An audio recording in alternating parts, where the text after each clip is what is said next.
Hello everybody, Raven Knight here. As we get closer to the Christmas time of year, we start to hear all those classic Christmas songs being played on the radio. And believe me, there are some Christmas songs that I absolutely adore, and then others that I am so sick of hearing.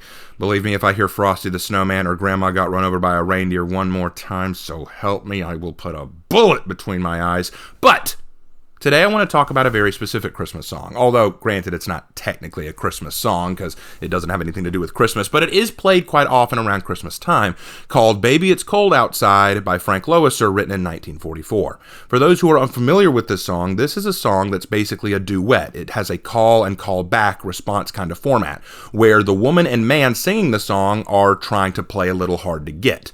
The setup is that the woman and man are having a lovely evening together, but it's getting late, and back at this time period, if a woman stayed after dark with a man in his own home, it was seen as taboo and socially unacceptable, so she's saying it's time for me to go home, while the guy is trying to encourage her to stay a little longer with him because he wants her to stay and spend time with him. The woman obviously wants to stay too, but she's playing a little hard to get now. She's playing a little coy, a little, playfulness, a little teasing, making excuses why she should go, or what people will say, and the man tries to counter her arguments and tries to make his own excuses why she should stay. It's a fun little game to see just how far the man is willing to go and just how many excuses the woman can come up with. But you'll notice the woman and man, by the end of the song, both agree to stay with each other just a little bit longer. It's a very cute song, very much a product of its time, but honestly, I would argue it's kind of timeless, or at least it should be, because I very much enjoy the song, and I can't help but smile when I listen to it. It's very fun. It's very enjoyable. I like the song. But it seems in recent years, there have been several people who try to say that the song is actually really bad. It has rapey undertones. It's very sexist and very inappropriate. It should be left in the past, if not destroyed, or just outright rewritten. And that makes me so sad because, like I said, I love this song. And then there's this video from HuffPost. Make with you one of that. Now, the video is 5 years old, granted, and at first I was just going to ignore the video because I saw the like-to-dislike ratio, and damn, that's a lot of dislikes. Like, this kind of impressed me. It is clearly a very hated video, but still, I've seen so many articles and so many pieces written about why this song is so controversial that I thought maybe I really should just look at this video just that I can say my piece about it. So I asked my Discord whether or not I should take a look at this video, and many of them, a lot of my Discord followers said, yes, please take a look at this song. So if any of you are about to go to the comments saying, Raven, why are you looking at a 5-year-old video that no one likes? My fans asked me to do it, and yeah, I want to do it, okay? That's the reason. I want to take a look at this because I want to stand up for this song. I want to defend this song, and I wasn't making videos like this 5 years ago, so yeah, that's why I want to do it. Anyway, let's talk about this video and this song, but before we do, as I like to do in these response videos, let's change out my avatar to something that fits the theme. There we go, Santa Claire. That'll work, right? Awesome. Okay, let's not waste any more time. Let's get into the video. Baby, it's cold outside. Recently, we've woken up to the song's more date-rapey undertones. I really can't stay. Baby, it's cold outside. I've got to go away. Baby, it's cold outside. But Baby It's Cold Outside is still everywhere during the holiday season, and some are trying to save the song's reputation. A common excuse is, that's just how people talked back then. It's a sign of the times. Okay, so we're starting off with a very weak straw man excuse. This is a pitiful rationale, by the way. Anyone who actually uses this rationale isn't actually aware of the song's real meaning or themes. A better defense of the song would be something like, this song has nothing to do with sexual assault or rape or harassment. It has everything to do with a pair of lovers who are invested in each other, where one plays hard to get and the other begs for her attention and presence. If you actually listened to the song and heard inappropriate undertones in there, then you were looking for a problem that really wasn't there. Saying it's a sign of the times. Look, this is why we can't have nice things these days. Everything beautiful is secretly malicious, and anything that once was thought of as sinful and debased is now edgy and hip and new age. That right there is a sign of the times, if you ask me. But if you dig a little bit deeper, it becomes clear that the male character was always intended to be a predator. Question. How is this a predator? I mean, do you listen to the song? The man is begging for her attention. He's begging for her presence. Most predators don't beg their victims. They take from their victims. They attack their victims. There's none of that here.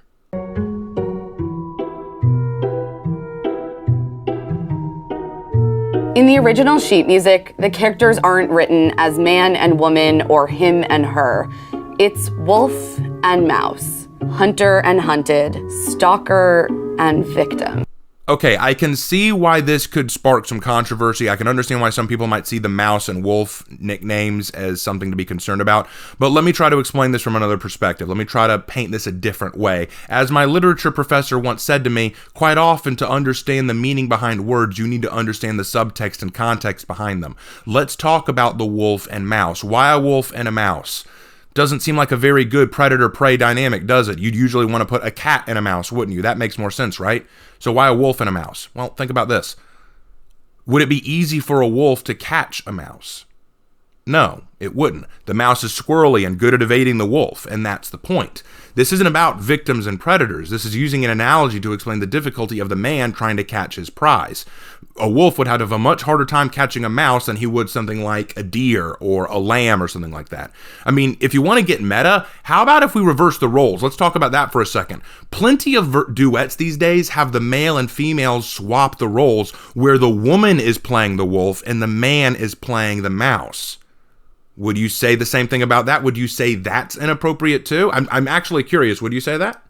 Now, in an effort to make the song more palatable, the gender roles are increasingly being reversed. Like most recently with Joseph Gordon-Levitt and Lady Gaga, or even Michael Bublé and Miss Piggy. Oh, so you would say that. You are aware, and you also have acknowledged that this makes it more palatable. So what you're saying is it's okay when a woman is the predator chasing a man? That's better? That's okay with you? A man going after a woman? That's bad, but a woman going after a man, is A-okay? Is this an example of a double standard, or is she just stupid? You be the judge.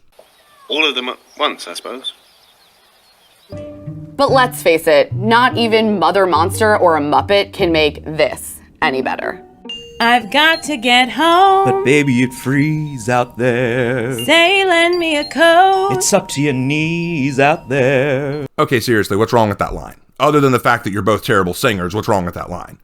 There was nothing wrong about that line. There's nothing about it that's wrong. The woman says she should go. The man points out the obvious, that it's freezing outside. She proposes he lends her his coat, and he tries to double down on his point that it's really bad outside and it'd be dangerous to go home right now. What's wrong with that? It's still playing the game, but nothing inappropriate has been said. The host ignores his lady friend's request for a coat to try and force her to stay the night. He's denying her the agency to make her own decision to leave.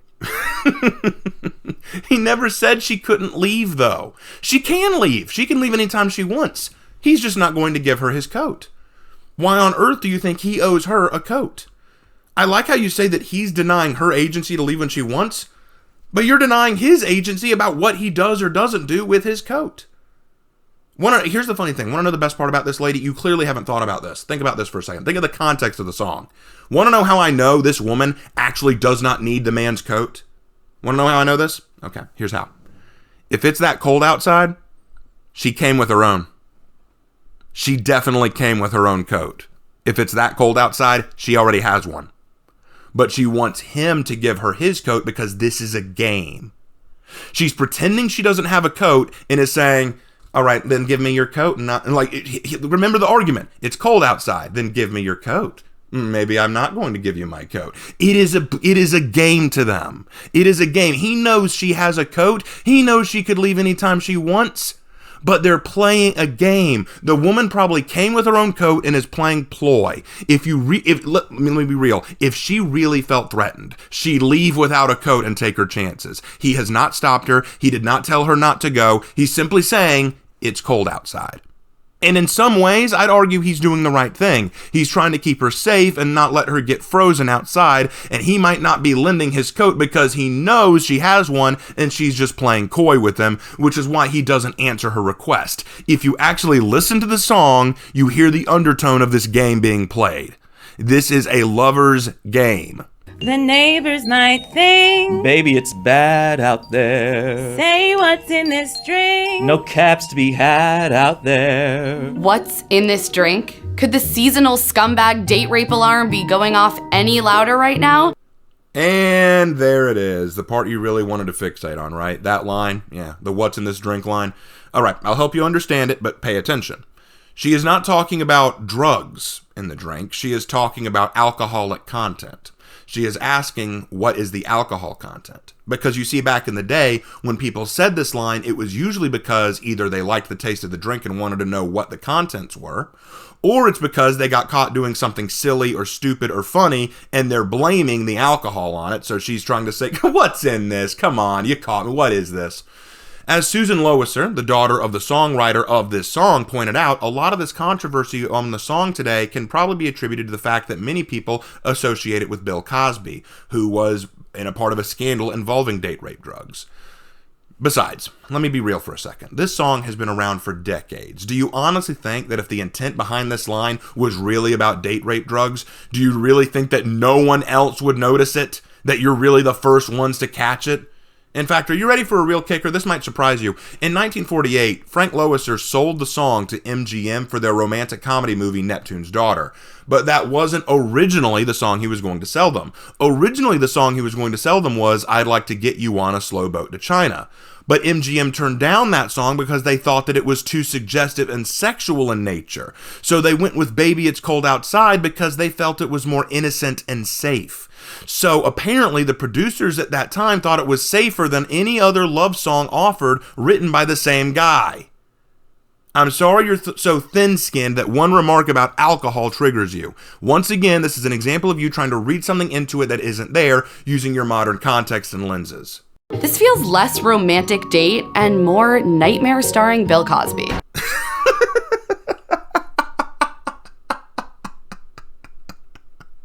I called it. You're proving Susan's point right there. Way to prove it for me. Painful. This is painful. I ought to say no, no, no, Mind if I sir. move in closer? At least I'm gonna say that I tried. What's the sense of hurting my pride? Even though she says no 3 times, the guy still advances. And then when she doesn't consent, it's all about his hurt feelings. What, are we supposed to care about this guy's toxic, wounded masculinity? It's fucked. Okay, firstly, read the full line, lady. She said, quote, I ought to say no, no, no. She ought to. She's not saying no, she's acknowledging that she ought to say no, but she isn't. Because she isn't saying no because she doesn't want to say no. She wants him. She desires him. That's the song's message. It may surprise you to know this, but the woman is the one in control here. You'll notice that his callback to her is asking for permission. He says, quote, mind if I move in close?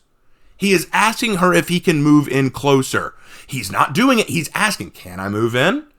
Why? Why is he asking? Because in this song, like I said, the woman is the one in control. She is the one with him around her little finger. She is the one who wants to play hard to get because she wants to watch him beg. She wants him to make her stay. She's playing coy and he knows it. See, this is a game that was played by couples once upon a time. A game of teasing and drawing in, a game of tug of war. You play the game, you test their commitment, you set boundaries, and then you play with those boundaries.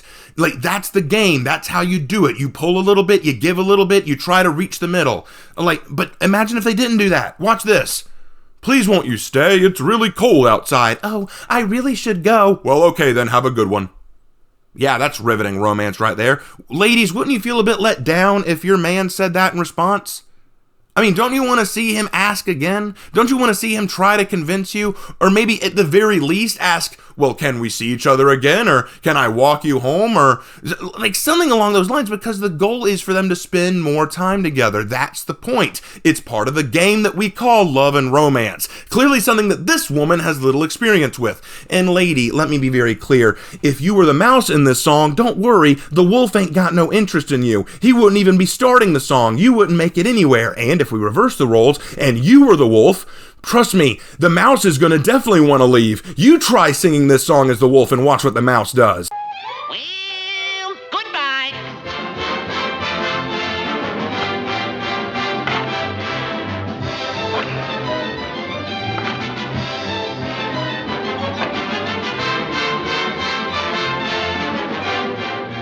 And don't think it hasn't been a little slice of heaven, because it hasn't.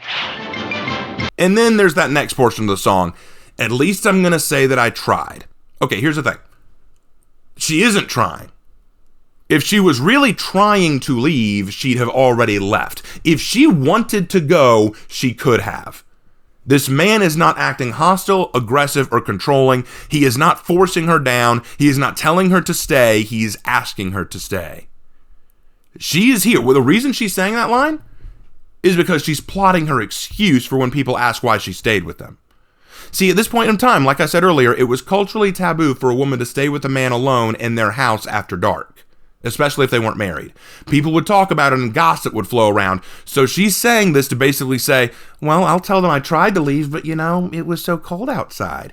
And the guy then follows up with, what's the sense in hurting my pride? Again, this is a coy, cozy line, a dumb line that he doesn't actually mean. It's basically him agreeing with her and adding on a little extra. She's saying, well, I'll tell them I tried to leave. I'll tell them I tried. Right, exactly. And what's the sense in hurting my pride, baby? Why would you want to hurt my feelings? It's little light teasing about how she'd be hurting him if he left. And here's the thing, lady from HuffPost. You can act like you don't care about our toxic masculine feelings or our pride. But then by that same logic, don't expect us to care about your feelings when we reject you openly, a sentiment I'm sure you're familiar with. See, this is what's wrong with relationships today. We can't play games like this anymore. We can't tease, play coy, or engage in light banter or playfulness like this, because all that needs to happen is a loveless harpy like this crawls her way out of the ether to decry such things as toxic, disgusting, and rapey. Ladies, I'm going to teach you a little lesson about guys today, so take notes. If you want your guy to pursue you, then you have to give them that opening. You have to draw them in. To be honest, we're not complicated creatures. We want your attention, time, presence, and affection. And if you give us those things, you'd be surprised how far we'll go for you. But if you tell a guy no, well, in this day and age, no means no after all, so we back off. We step away. We respect your decision. We respect your answer. If no means no, we're going to walk away. Okay. So don't suddenly say after that, wait, why aren't you trying harder? Why aren't you still asking? Because I've legitimately heard women complain that they turn down guys or break their hearts, and then they get upset when those guys that they turn down quit trying and move on to other women. Why are you surprised? Why are you upset? You gave your answer, and he responded accordingly. That's like saying, man, I told the waiter I wanted pizza, and he brought me a pizza. Why didn't he bring me steak? That's what I really wanted. You have to say what you mean, ladies, because songs like this, where we can play coy and give sarcastic, teasing responses, it's archaic. A product of a time long past that we just can't enjoy in the same way today. We can't do this kind of thing anymore in our modern society, and that's so sad. What I wouldn't give to play such a game of playful love like this with my wife one day. Oh, man. I pine for such an opportunity. Oh, well. You were saying? Look, this isn't part of the war on Christmas. You can keep Charlie Brown, keep eggnog, keep Santa Claus. We can even keep those ugly-ass knit sweaters. They're kind of cute. But Baby It's Cold Outside is one Christmas tradition we should leave exactly where it belongs. In the past. Ugh!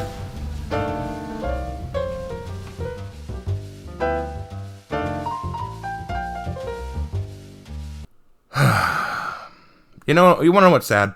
Like, what's the saddest part of all this? That last line she said, I kind of agree. Not for the reasons you think. But considering what has been done to this song today, considering what has happened to it, I'd almost prefer if they just left it in the past. In 2019, John Legend wrote a new version with updated lyrics that he sang with Kelly Clarkson. And well, you know what? Let me read them to you. I'm going to read them to you. I will be doing girlish voice for the mouse and deep voice for the wolf, okay? I really can't stay, baby, it's cold outside. I've got to go away, but I can call you a ride. This evening has been, I'm so glad that you dropped in. So very nice, time spent with you is paradise. My mama will start to worry. I'll call the car and tell him to hurry. My daddy will be pacing the floor. Wait, what are you still living home for? So really, I'd better scurry. Your driver, his name is Murray. Oh, that line. Sorry, that line actually triggered me. But maybe just a half a drink more. Oh, we're both adults, so who's keeping score? What will my friends think? I think they should rejoice. If I had one more drink, it's your body and your choice. Sorry, again, that line kind of triggered me. It's very cringe. Moving on. Oh, you really know how yours your style like now to cast a spell. One look at you and then I fell. I ought to say no, no, no, sir. Then you really ought to go, go, go. That doesn't even rhyme. You added sir at the end of Kelly Clarkson's line, but didn't even add a rhyme to sir at the end of the... Okay, this song is about to... Okay, moving on. At least I'm gonna say that I tried. Well, Murray, he just pulled up outside. How does that connect? Ugh, screw it, moving on to the chorus. Oh, really, I can't stay. I understand, baby. Baby, it's cold outside. Merry Christmas, everybody. Okay, as a writer, as an English teacher, and as someone who adores romance music, stories, and stuff like that, but as someone who adores the process and game that is romance, this was cringe. Okay, please tell me in the comment section. I beg you. Listen to the original song. You can find it anywhere on YouTube. I can't play it here because I'll get copyright struck to hell. But listen to the original song and then listen to this version and tell me which you think is better. In fact, I'm not even alone in thinking saying which one is better. Apparently, Dina Martin, whose father, Dean Martin, had recorded a popular version of the song in 1959, criticized this new interpretation as, quote, absurd, saying her father would not have approved of altering these lyrics in order to appease a contemporary sensibility. She even said that she thinks that these current lyrics are more sexually explicit in this version than in the original version. And honestly, if I read the rest of it, you'd probably see some of it, but this song is so cringe, I refuse to look anymore at it. If you, like, who's Murray? Who cares about Murray? You're adding a third wheel? Really? Don't you know that's one of the cardinal sins of romance? Adding a third wheel? Especially one whose name is Murray. Now I can only think of this driver as being the pink hippo from Sly Cooper. That's the only way you could make this work. And then it's Carmelita and Sly Cooper somehow. But even Sly Cooper wouldn't sing this cringily. But even then, the real problem that I have with this new version of the song is how it doesn't work. Look, think of the original song like a tug of war situation. Both sides are pulling on their ends of the line until they meet in the middle. It's like Lady and the Tramp when they're eating the spaghetti noodle. They pull on their own ends until eventually they come to the middle. It's push, pull, give a little, take a little, and then meet in the middle. That's the adorable nature of a romance plot point like this. That's the adorable nature of the song. But here, there is no tug of war. The woman pulls one way, the guy just follows. She gives a little, he lets her take that little. Like, there's no push or pull, he just follows her along. This song is not a song between a mouse and a wolf. This is not a song between a cat and a mouse. This is not a song between a woman and a man. This is not a song between two lovers. This is a song between a tumble-right prima donna woman and a beta cuck. That's what this new song is. Oh, it's cringe. And it's horribly written, too. Parts of it don't rhyme. A lot of the dialogue feels clunky. I tried listening to it. I just cringed internally each time I heard it. It's terrible. It's awful. And I feel bad for Kelly Clarkson being associated with it because she's actually a good singer. I'm done. I'm wrapping it up here. I know that I've gone on forever, but I do need to wrap it up here. Okay, so final thoughts. I feel very bad for this song. It's an oldie, but a goodie. It's a very wonderful song that displays an old-fashioned kind of love that you just don't see these days. A playfulness, a teasingness that we just can't appreciate today. For a lot of reasons. But that's more of the sign of the times than anything. Just the fact that we're taking something that should be seen as innocent, playful fun and turning it into evil, wrong, and problematic. But then taking other things, I won't say what things, but making those things out that we've always considered debased and sinful, and making those out to be new age and hip, Believe me, let me be very clear. You think that this song has rapey undertones? Considering what I hear so frequently on pop music stations, I've heard way worse than this song. Way worse. Anyway, guys, I hope you enjoyed this video. Let me know what you think down in the comment section. Ladies, if I have any ladies in my audience, let me know in the comment section what you think. Do you think that this song offended you? Do you think that it sounded too rapey to you? What do you think? Let me know down in the comment section. And men listening to this song, what do you think? Do you think that you'd prefer the updated version or the newer version? Which do you think is a better version of the song? Let me know down below. Would love to hear your thoughts. Be respectful, guys. And as always, I will see you in my next video. Take care.